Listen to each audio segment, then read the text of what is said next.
Hello, everyone. My name is Christian Eschbach, and welcome to another one of my album reviews. Ooh, right. So we are doing the very best of Cream. Cream is one of those bands that are legendary. We're talking about Jack Bruce, Eric Clapton, and Ginger Baker. That is Jack Bruce on the bass, Eric Clapton on the guitar, and Ginger Baker on the drums. I recently covered a little Eric Clapton. I did the Unplugged album. I talked about that. I talked a little bit about the history with Clapton, Jack Bruce, and Cream in that one, so I don't really want to go into it on this one so much. What I will say is the drumming on this album is spectacular. The bass hooks that are laying down the ultimate rhythm on these songs, cherry. The guitar work is fantastic. The vocals, honestly, Jack Bruce's vocals leave a little to be desired. But, but, these three created some really good music. Now, my review is honestly going to probably upset and piss off a few people because, in a lot of ways, Cream deserves some major props, but in other ways, are highly overrated. There are 20 songs on here. The average song is probably about 3.5-ish minutes, give or take. Maybe 3 minutes on average. Uh, this represents, I believe, 3 albums, if I remember correctly. And after listening to this, and I've had this in my collection for 20 years now, like this actual disc I've had in my collection for 20 years now, at least 20 years. I will honestly say that it's never inspired me to go pick up an actual Cream album at all.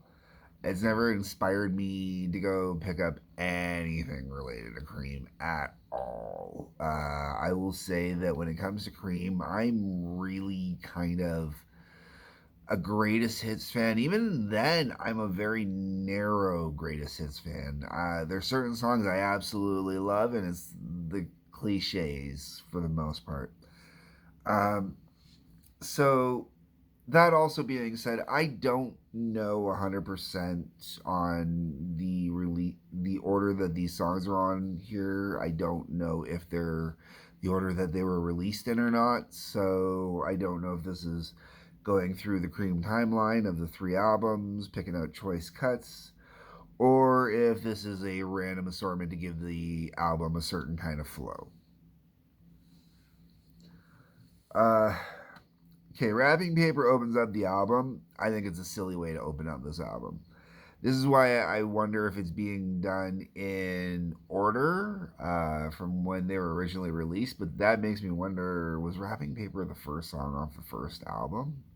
I I'm curious, but I'm not curious enough because I don't like wrapping paper. I really don't. I think it's a B side. It's a cheesy B side at that. It's not even a good B side to me. Um, yeah. Moving on. I feel free. I really dig this one. Once again, though, this is not a song I would have used to start off our greatest hits collection, or even put it in track 2 of the greatest. Like starting wrapping paper, and then I feel free. This album really kind of starts off kind of weak and soft.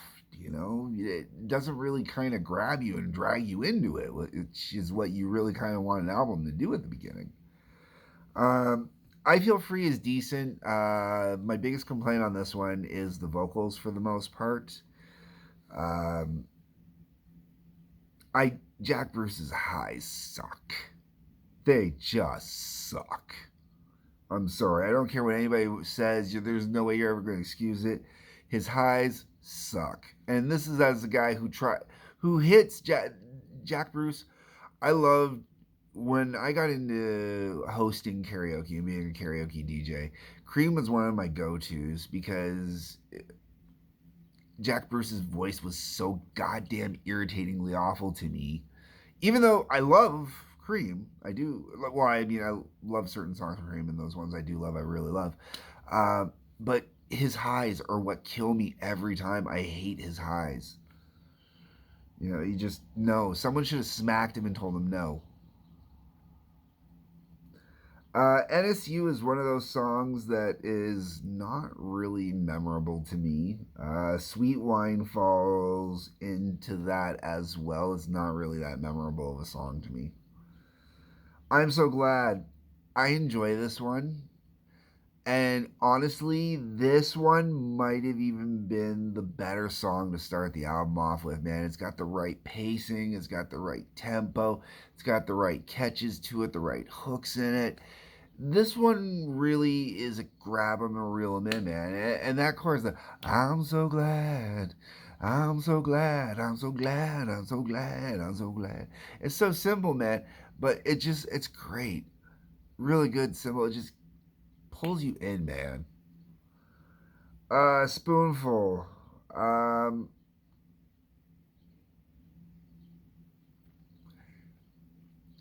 this is one of those ones I like if I'm in the right mood, but if I'm not in the right mood, I just really don't want to listen to it at all. Moving on to Strange Brew. Oh, okay. As much as I complained about Jack Bruce's vocals earlier, I don't mind it so much on this one because it feels a little more natural on this one. It feels a little more connected and in place on this one to have the with the haunting warble kind of thing going on. Strange brew, guess what's inside of you. You know, like there's just something about it really works. So yeah. So on Strange Brew, that is one of the times where the Jack Bruce high pitched vocals don't bug me. It really works. I really enjoy to get into it. Then we got Sunshine of Your Love, man. I love this one. I have always loved this one. This was a karaoke go to for me forever, man. Um, I don't like the high sections when he gets into he's doing the verses really high and shit like that. It's just like no, no, no, and I don't go high like that. I keep them low. I don't know how Jack Bruce did that, and it did not honestly hurt him because I cannot replicate that noise without singing from my throat. You know, it's the only way I can replicate his highs is singing from my throat. And I've spent a lot of years trying to get highs without using the throat, and I can't do his without using the throat. It's brutal. It is absolutely brutal. Like even singing it quietly, you know, doing it properly, where you sing it a little more quieter, but you're able to push it a little higher. You keep it a little in and down in this area or down in the diaphragm, whatnot, like you're supposed to. Even then, those highs, I can't do it without strangling my throat. It's crazy. Tales of Brave Ulysses. This is one of those songs that it clocks in at 2 minutes and 46 seconds, and it's done in a way where it really feels like it could be exceptionally longer than that, man. Wow, this song's got this amazing ability to just kind of drag. And it's in a good way, man. Like it really kind of takes you on a journey and whatnot. The journey it takes you on in 2 minutes and 46 seconds is a bigger journey than some bands are able to do in 10 minutes. And it's not like they're jamming a bunch of riffs in there or whatnot. Like, I mean, it's just that good. Like, it's well crafted song. Very prog. So very prog. Uh, Slobber. Slobber? I don't know how to pronounce that. Swlabr. Um, Forgettable track for me for the most part. We're Going Wrong specifically only stands out for me because of Jack Bruce's horrible high pitched vocals on the We're Going Wrong. Oh my god, it drives me fucking nuts. Okay, then we hit White Room. Oh, that thunderous intro, that is how you grab someone and you reel them in, man. Oh, love White Room. I think White Room is beyond a doubt one of the greatest rock and roll songs, hard rock, heavy metal. I am willing to put White Room in a proto metal as one of like the premier proto metal kind of songs where it's just that giant thunder coming down. Oh my god. I love White Room. I just absolutely there is though that is one thing with Cream is Cream would definitely end up because of White Room. White Room would definitely end up in my top 20 for sure. I guarantee you, if I put together a top 20 list of songs of all time, like my all-time favorite songs that I have to have with me, kind of thing, Cream would definitely make the top 20. Not the top 10. Alice Cooper sucks up like half my top 10. But White Room is definitely in my top 20. Um, All right. Sitting on top of the world. Uh, Not memorable. Politician to me doesn't do anything. Those were the days. Not a bad tune, I guess. It sticks out for me for the wrong reasons. Again, it's Jack Bruce's voice. Born Under a Bad Sign. Okay, so this song, ooh man, all right, this song just speaks to me in so many levels. Like this, literally is my dad used to. My dad never said he was born under a bad sign, but my dad always used to say if it wasn't for bad luck, he'd have no luck at all. I didn't realize he was quoting this song. Maybe he was, maybe he wasn't. You know, this song would have taken it from an older expression as well. But my dad being into being the guy who would have got me into Cream, um, I'm assuming that's probably right here. But my dad, yeah, my dad's got the worst luck on the planet, man. The absolute. It doesn't matter what he does. It doesn't matter how good he tries to do stuff. It all blows up on him. And I've got the same luck, man. Born under a bad sign. If it wasn't for bad luck, I'd have no luck at all. If it wasn't for Tracy, man, my luck would be horrible. But Tracy, luckily, Tracy counterbalances me perfectly. Because I have the worst luck. But Born Under a Bad Sign, man, this is one of those songs that I really, really dig. If you're into blues based rock, I mean, real blues based rock, Born Under a Bad Sign's a really good one, man. I really dig into this one. I really get into it. And it really is kind of an example to let you know kind of where Clapton was going to end up going later on. Deserted Cities of the Heart does nothing for me. Crossroads. Oh, Crossroads. I went down to the crossroads. Uh,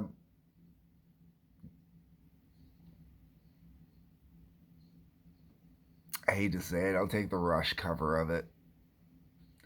And it's funny because as much as I bitch about Jack Bruce's voice on here, give me Geddy Lee any day, man. I would. Oh my god, I Rush doing a Cream cover album. Oh my god, that's something. Okay, so I believe I've covered the Rush Feedback album, and that is one thing I have got to say. I honestly would have loved for Rush to cover Cream, just to hear Rush do an entire Cream catalog, and do it their way. Have some fun with it along the way. Don't do spot on covers. I mean, like, Rushify them a little bit. Oh, I would have loved that.